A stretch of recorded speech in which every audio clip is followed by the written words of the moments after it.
इश्रह ली सदरी वयस्सिर ली अमरी वहलुल उक़दतम मिन लिसानी यफ़क़हू क़ौली।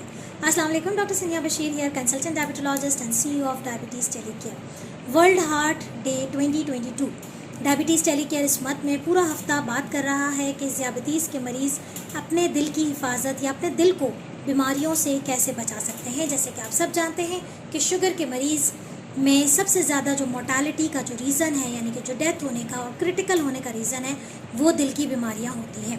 तो इसी मद में आज हम बात करने जा रहे हैं कोलेस्ट्रॉल के हवाले से, ट्राइग्लिसराइड्स के हवाले से, कि आखिर डायबिटिक पेशेंट में ट्राइग्लिसराइड्स क्यों बढ़ जाते हैं। अक्सर हमने देखा है कि जो डायबिटिक पेशेंट है वो ट्राइग्लिसराइड की रिपोर्ट लेकर आते हैं और हमें बताते हैं कि ये बहुत ज़्यादा हाई है, या हमारे पास लेकर आते हैं, हम असेस करते पता चलता है कि बहुत ज़्यादा हाई है। कैसे ट्राइग्लिसराइड्स को मैनेज किया जाता है और एक्चुअली लिपिड प्रोफाइल में कौन कौन से कंपोनेंट्स होते हैं, तो थोड़ा सा ब्रीफली उसको डिस्कस करते हैं और फिर बात करेंगे कि ट्राइग्लिसराइड्स जिनमें ज़्यादा होते हैं उसको कैसे मैनेज किया जाता है। तो अगर आप भी जानना चाहते हैं तो हमारी वीडियो को एंड तक ज़रूर देखिएगा, और अगर वीडियो पसंद आए और इन्फॉर्मेटिव लगे तो प्लीज़ इसे आगे ज़रूर बढ़ाइएगा और हमारे चैनल को ज़रूर सब्सक्राइब कीजिएगा। बात करते हैं, बहुत क्विक रिव्यू लेते हैं कि लिपिड प्रोफाइल क्या होती है और हम क्यों हर डायबिटिक पेशेंट का जब वो डायग्नोस्ड होता है या जब भी वो हमारे पास आता है तो हम उसका लास्ट 6 मंथ का लिपिड प्रोफाइल ज़रूर चेक करते हैं। यानी कि 6 महीने के अंदर अंदर अगर उन्होंने टेस्ट करवाया है तो हम उनका लिपिड प्रोफाइल ज़रूर चेक करते हैं, और अगर नहीं करवाया तो ज़रूर करवाते हैं। अगर लिपिड प्रोफाइल बिल्कुल नॉर्मल है, अर्ली केस ऑफ डायबिटीज़ है, तो हम हर साल लिपिड प्रोफाइल को रिपीट करवाया जाता है। और अगर लिपिड प्रोफाइल में कोई एरर्स हैं, कोई हाई लेवल है, तो फिर हम 3 से 6 महीने में depending upon the levels of the lipid profile हम उसे चेक करते हैं। अब लिपिड प्रोफाइल में क्या क्या चीज़ें काम की होती हैं, मैं आपको 3 चीज़ों के बारे में बताती हूँ। आप ये रिपोर्ट देख सकते हैं। जैसे कि मैंने कल अपनी वीडियो में आपने देखा होगा, हमारी हार्ट हेल्थ की वीडियोस बन रही हैं, उसमें हमने बैड फैट और गुड फैट की बात की थी। हमने आपसे जिक्र किया था कि कौन से फ़ैट हमारे लिए अच्छे होते हैं और कुछ फ़ैट हैं जो हमारे जिस्म के लिए, हमारी बॉडी के लिए, हमारे हार्ट के लिए अच्छे नहीं होते हैं। तो LDL एक ऐसा कोलेस्ट्रॉल है जो कि जिस्म में जम जाता है, हमारी शरीयानों में जम जाता है अगर इसका लेवल नॉर्मल से ज़्यादा हो। तो LDL आपका बैड कोलेस्ट्रॉल है जिसका लेवल हमेशा नॉर्मल रेंज के अंदर होना चाहिए, नॉर्मल रेंज से ज़्यादा नहीं होना चाहिए।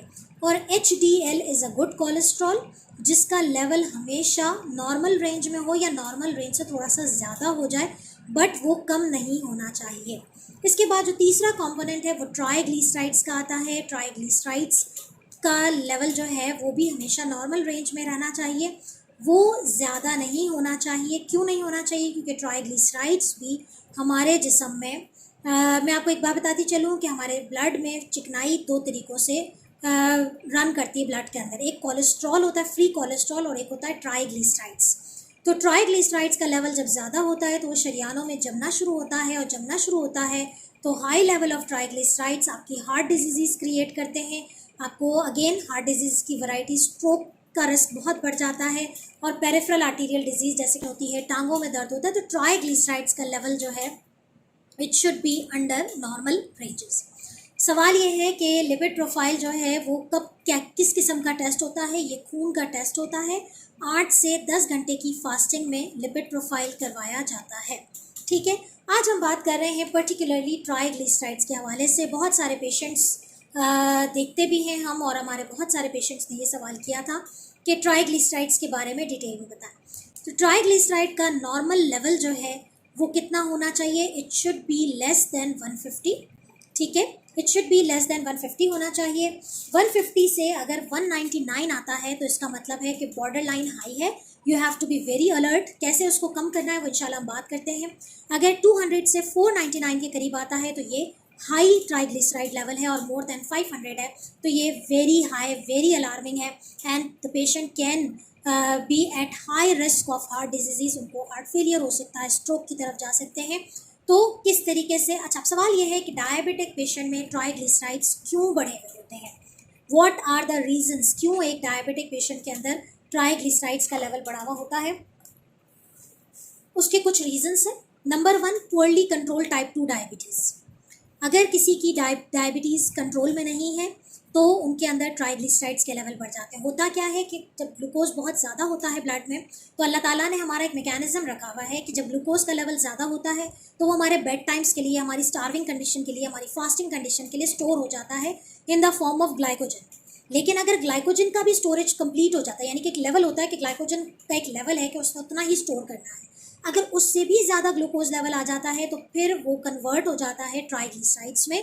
तो uncontrolled diabetes are at high risk of high triglycerides level. Diabetes और इससे रिलेटेड बहुत सारी ऐसी चीज़ें हैं जो कि ट्राइग्लिसराइड्स का लेवल बढ़ाती हैं, जिसमें नंबर 2 आ जाता है कि अगर एक डायबिटिक पेशेंट को साथ में एसोसिएटेड सिवियर इंसुलिन रेजिस्टेंस है, यानी कि वो ओबीस भी है, वो मेटाबॉलिक सिंड्रोम का शिकार है, ब्लड प्रेशर भी बढ़ा हुआ है, फीमेल है तो प्रीवियस हिस्ट्री पीसीओएस की भी रही हुई है, एक डिस्कलरेशन ऑफ द नेक भी है जो इंसुलिन रेजिस्टेंस का बहुत बड़ा साइन होता है।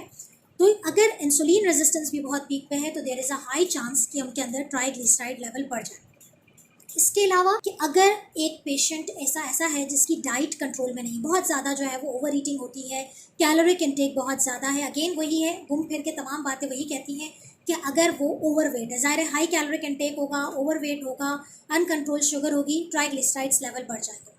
इसके अलावा अगर एक पेशेंट डायबिटिक है और उसके साथ साथ वो हाइपोथायरॉयडिज्म का शिकार है, यानी कि एक पेशेंट डायबिटिक भी है और हाइपोथायरॉयड भी है, तो उनके अंदर ज़्यादा चांसेस होते हैं कि ट्राइग्लिसराइड लेवल हो। अच्छा, हमारे पास बहुत सारे ऐसे केसेस भी अक्सर आते हैं कि डायबिटीज़ कंट्रोल में होती है या प्री डायबिटीज़ लेवल पे होते हैं, इंसुलिन रेजिस्टेंस उनके अंदर मौजूद है, क्योंकि प्री डायबिटीज़ आ गई है तो इसका मतलब है कि इंसुलिन रेजिस्टेंस तो मौजूद है, but they are having thyroid issues, hypothyroid के केसेस हैं। तो hypothyroidism is one of the leading cause of triglycerides, hypertriglyceridemia, यानी कि ट्राइग्लिसराइड का लेवल इनके अंदर बढ़ जाता है। क्यों होता है? क्योंकि थायराइड हार्मोन हमारी बॉडी के मेटाबॉलिज्म को बढ़ा रहा होता है। हमारी बॉडी में जितना भी केमिकल कंपोजिशन है, जितनी भी मेटाबॉलिज्म हो रही है, वो थायराइड हार्मोन का एक बहुत बड़ा रोल है। तो अगर थायराइड ही नॉर्मल नहीं है, लो है, तो मेटाबॉलिज्म कम होती है और स्टोरेज ज़्यादा होती है, and then they convert into fatty acids और ट्राइग्लिसराइड्स में कन्वर्ट हो जाता है, तो बॉडी में फैट की डिपॉजिशन हो जाती है। इसके अलावा the one of the non modifiable factor is a genetic. अगर आपकी फैमिली में तकरीबन कुछ ऐसे लोग हैं, ब्लड रिलेटिव में है, कि जिनके कोलेस्ट्रॉल्स हाई रहते हैं या जिनके अंदर इंसुलिन रेजिस्टेंस है या जिनके ट्राइग्लिसराइड्स हाई रहते हैं, तो you are at high risk of developing hyper triglyceride. इसके अलावा जैसे कि मैंने आपसे कहा कि uncontrol diabetes, overweight, over intake of the food. इसके अलावा बाज़ लोग क्या होते हैं कि बड़ी अच्छी डाइट रखते हैं, लेकिन वो फैट इनटेक के बारे में जो है वो हमेशा से कन्फ्यूज होते हैं। लाइक हम असली घी का इस्तेमाल बहुत ज़्यादा हो रहा होता है, तेल में फ्राई की हुई चीज़ें बहुत ज़्यादा इस्तेमाल हो रही होती हैं। तो ऐसे लोग भी जो ज़्यादा बैड फैट का इंटेक करते हैं, कल हमने जिक्र किया था, बैड फैट्स की लिस्ट पूरी हमने डिस्कस की है, तो अगर आप बैड फैट का इंटेक लेते हैं तब भी you are at high risk of developing high triglyceride level. इसके अलावा कुछ मेडिकेशन है, एक डायबिटिक पेशेंट है, फीमेल है, बर्थ कंट्रोल पिल्स ले रही हैं, they are at high risk of developing high triglyceride level. इसके अलावा स्टीरॉइड, अगर एक डायबिटिक पेशेंट किसी भी एसोसिएटेड ऑटो इम्यून डिजीज़ है या स्किन डिजीज़ है या रेस्पिरेटरी चेस्ट डिजीज़ है, स्टीरॉइड का इंटेक अगर आप ले रहे हैं, again you are at high risk. इसके अलावा बीटा ब्लॉकर, बहुत सारे एंटी हाइपरटेंसिव यानी कि ब्लड प्रेशर के लिए हम बहुत सारी ऐसी चीज़ें देते हैं जो कि बीटा ब्लॉकर्स होती है। तो अगेन अगर आपको कोई भी लेवल्स आपके बढ़े हुए आते हैं तो डिस्कस विद द डॉक्टर, ठीक है? आप आइए, हमारे पास आइए, हम आपको बैठ के समझाएंगे कि क्यों। अल्हम्दुलिल्लाह डायबिटीज़ टेलीकेयर के जितने भी रजिस्टर्ड पेशेंट्स हैं, they know each and everything about their disease. मेरा पेशेंट मेरे पास से जब तक साइन ऑफ नहीं होता, जब तक कि उसको ना पता चल जाए, बेशक वो दोबारा आए या ना आए, मेरी कोशिश होती है कि जब वो मेरे पास से साइन ऑफ हो तो एटलीस्ट उसे ये पता हो कि उसके साथ क्या हो रहा है। वो किसी और के पास जाना चाहते हैं तब भी उन्हें पता होगा कि उनकी ट्रीटमेंट प्लान किस तरीके से फॉलो हो रहा है। तो अगर आप एक डायबिटिक पेशेंट हैं और आपका ट्राइग्लिसराइड लेवल ज़्यादा है तो प्लीज़ इन कॉजेज़ को ज़रूर गौर से देखिए। Now last but not the least बात करते हैं कि इन ट्राइग्लिसराइड्स को कैसे इम्प्रूव किया जा सकता है। तो तमाम रीजंस को अगर देखा जाए तो देयर आर 7 to 8 टिप्स जो कि ट्राइग्लिसराइड को कंट्रोल करती हैं। नंबर 1, शुगर्स कंट्रोल रखनी है, ठीक है। शुगर्स कंट्रोल कैसे रखनी है, अगेन अपना HbA1c करवाइए, अपने शुगर के डॉक्टर के पास जाइए, हमारे पास आइए, डायबिटीज़ टेलीकेयर ऑलवेज वेलकम। बहुत सारे ऐसे बिगड़े हुए केसेस भी हमारे पास आते हैं जो बहुत टाइम से अनकंट्रोल चल रहे थे। अल्हम्दुलिल्लाह अल्हम्दुलिल्लाह अल्हम्दुलिल्लाह now they are at improving stage. ठीक है। नज़ला ज़ुकाम बुखार नहीं होता है डायबिटीज़, उसको थोड़ा सा टाइम देना पड़ता है, और जब वो आप टाइम देते हैं पेशेंस के साथ तो चीज़ें जो है वो इम्प्रूव हो जाती है। तो शुगर आपने कंट्रोल रखनी है। ठीक है। आपने अपने लिपिड प्रोफाइल की स्क्रीनिंग और अपनी एनुअल रिव्यूज़ ज़रूर कराते रहने हैं अगर आप हाई रिस्क पे हैं। इसके बाद नंबर 3, आप ट्राइग्लिसराइड्स को लो कैसे कर सकते हैं, अपना एक्सरसाइज लेवल बढ़ा के 30 minutes daily walk, very important. क्या आपकी बॉडी की कैलोरीज बर्न हो रही हैं। ठीक है।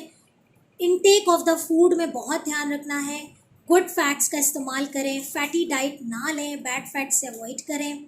इसके बाद अगर हम नंबर 5 पे देखें तो आपका शुगर इनटेक के लिए, जैसे मैंने आपको बताया कि वो चीज़ें जो कि शुगर बढ़ाती हैं आपने अवॉइड करनी है, तो वो चीज़ें मुकम्मल तौर पे अवॉइड करनी है जो कि शुगर बढ़ाती हैं। Healthy whole fibre multigrain products लेने हैं आपने। ठीक है। आपने होल ग्रेन का इस्तेमाल करना है, होल फ्रूट का इस्तेमाल करना है, वेजिटेबल्स का इस्तेमाल करना है। अगर ये तमाम चीज़ें भी आपके ट्राइग्लिसराइड लेवल को कंट्रोल नहीं कर रही हैं तो देन हमारे पास ऑप्शन आता है कि हम मेडिकेशन देते हैं। वो मेडिकेशन का एक कोर्स होता है, 3 to 6 मंथ्स चलाते हैं।